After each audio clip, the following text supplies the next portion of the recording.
moved away from London because of the Blitz. It was towards the end of the war. And it was the wartime, it was just towards the end of the war. About 2 weeks later, the VE Day was declared, or Victory in Europe. And they had no idea what had happened to quite large numbers of their family. My mother had a brother and a sister who were in concentration camps in Germany. And my father had cousins who were in Poland, whom he hadn't heard of since before the war and had no idea where they were. And in fact, all except two did perish, and my mother's siblings also perished. And England was still in austerity and rationing, so there were no lavish parties.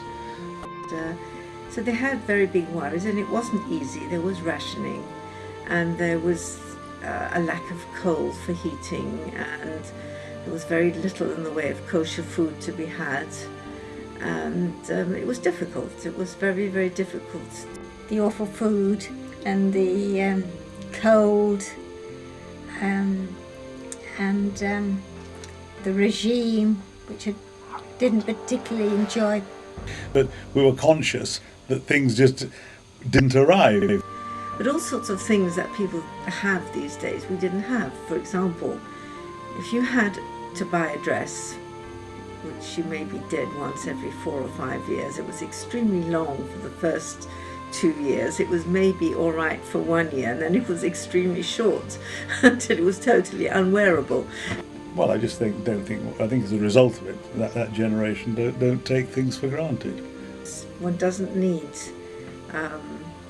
to spend a huge amount, but one needs to want to make Shabbos very beautiful, and it is very beautiful. I mean, consumerism didn't exist, basically. Nevertheless, I had what I feel was quite a normal childhood. Bobby, where were you and what were you doing when you were my age? At the age of 12, 13, before and after, we lived in a place called Dorking, which is a very nice small town in Surrey. And there were about 20 Jewish families living there. So we had a very lovely small community. I was sent away to boarding school. I'd been there since I was at the age of 8, at a junior school.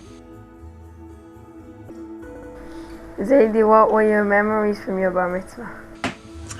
My bar mitzvah took place in Bensonhurst, Brooklyn, New York. It was the Bradford Synagogue, which was in the middle of the town.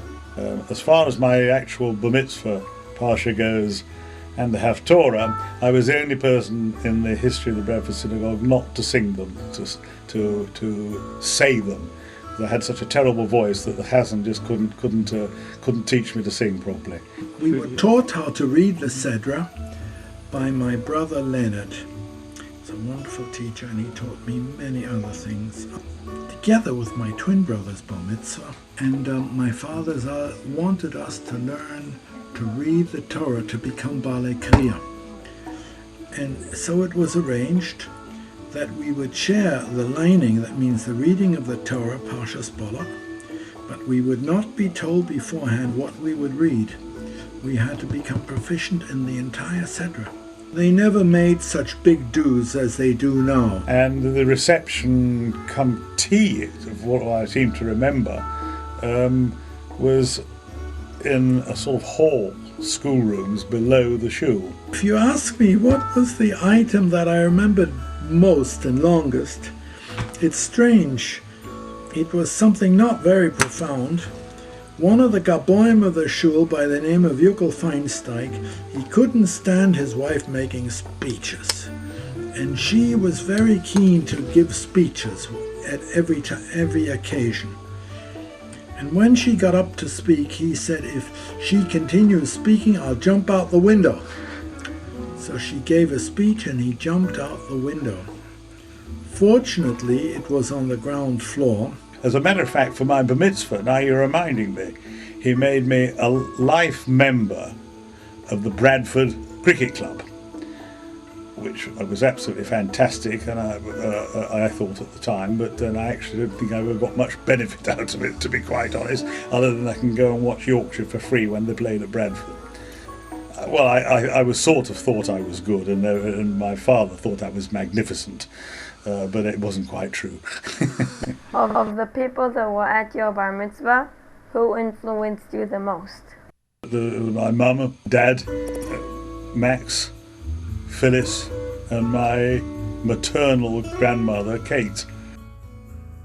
And she was a woman of great affection, too much affection as far as I was concerned. I didn't like being smothered in kisses and things. She was a larger-than-life character. The main thing I remember about her was her cooking and her food. If I never had second or third helpings of whatever she was dishing out, she felt I was ill. Are you all right? You haven't had any more latkes or whatever it was. She taught me to make latkes, I may say. She'd been born in Russia. She spoke Yorkshire with a slight foreign accent. She had some wonderful pronunciation. I realised that I wasn't British stock, basically. And although we were brought up to be very English, I realised that, well, all right, I might appear very English, but not far down the line, there was my grandmother reminding me that I wasn't. Well, I think we both got a good sense of humour, which is no bad thing in most circumstances.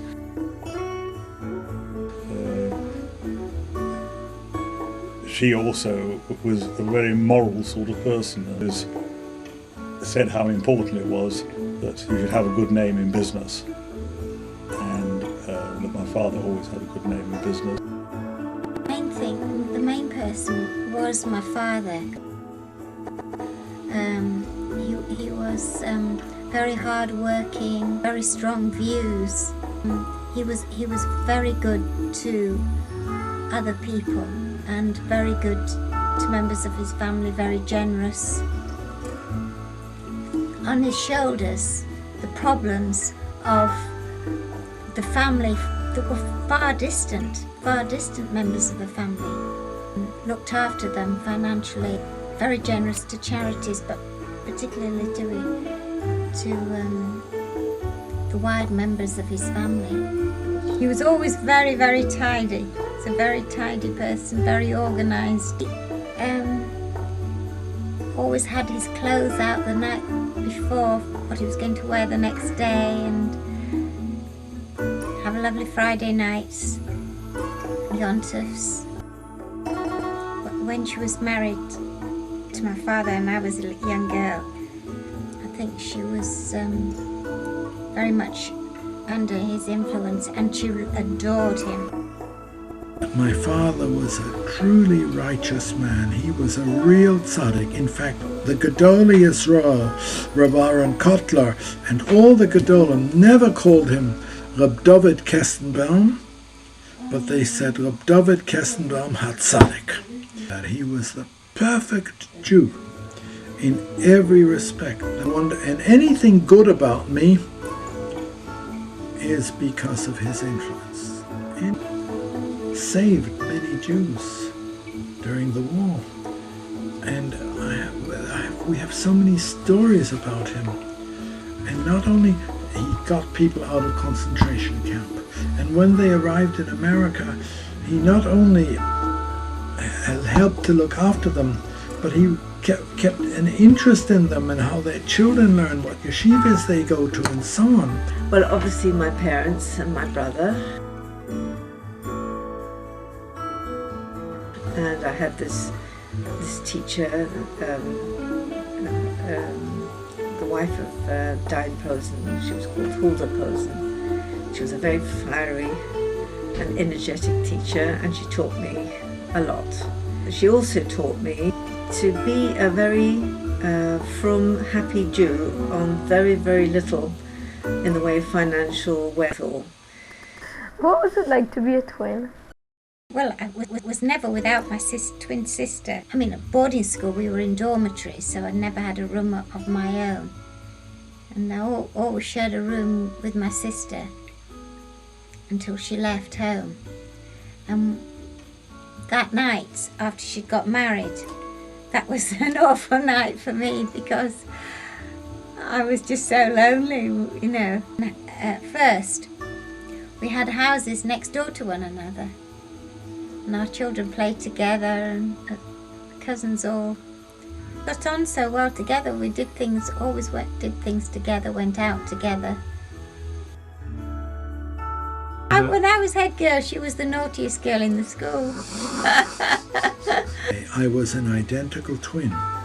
My twin brother and I were never jealous of each other. If I did better than he or he did better than I in anything, we were glad. I was glad. I also was influenced by my brother Joe, who was also a tzaddik. He is a tzaddik. And he taught me from the beginnings of Chumash and Rashi, and he taught me Torah. Do you have any advice for me or brachot for my future?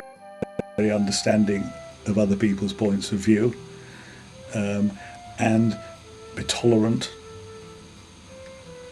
and respect what other people's lives. What I used to say was that I make the jokes in our family and everybody else laughs, but actually that isn't the case any longer.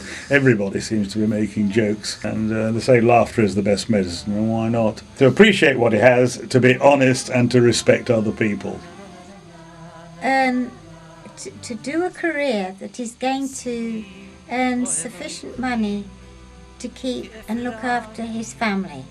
So what I'm saying to Yonatan, and he's got all the abilities to do that. I know he's very bright, extremely bright, and before you can start helping anyone else, you've got to be able to support yourself and your family. I love that's in your family with you and your siblings and your parents. It's a wonderful thing to have. And it's something that should be cherished because it's something very special.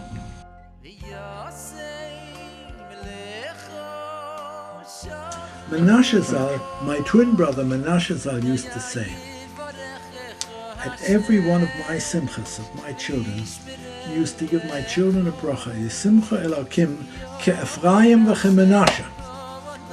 And everyone laughed. How you can bless somebody? How can you bless somebody that he should be like Ephraim and Menashe when you are Menashe? And he used to say, don't laugh. Yaakov Avinu blessed his children. He gave us the blessing, Yisimcha Elokim Ephraim Menashe, because Ephraim and Menashe never had any jealousy, never begrudged each other.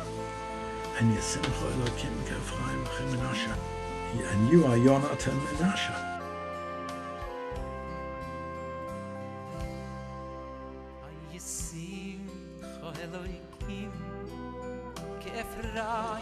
If you could be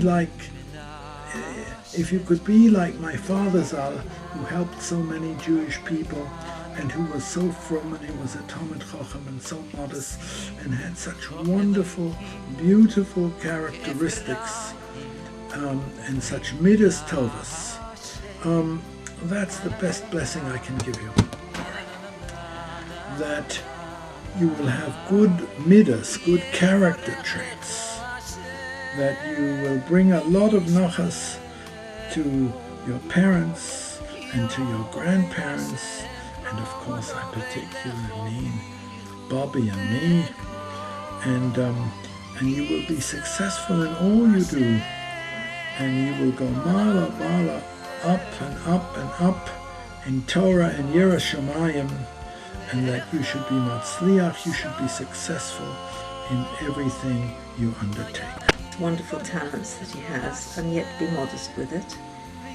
I would like him to do his best for the community in which he finds himself, and I would like him to grow up healthy and become a Bentara and start his own home one day, and I'd like to be invited.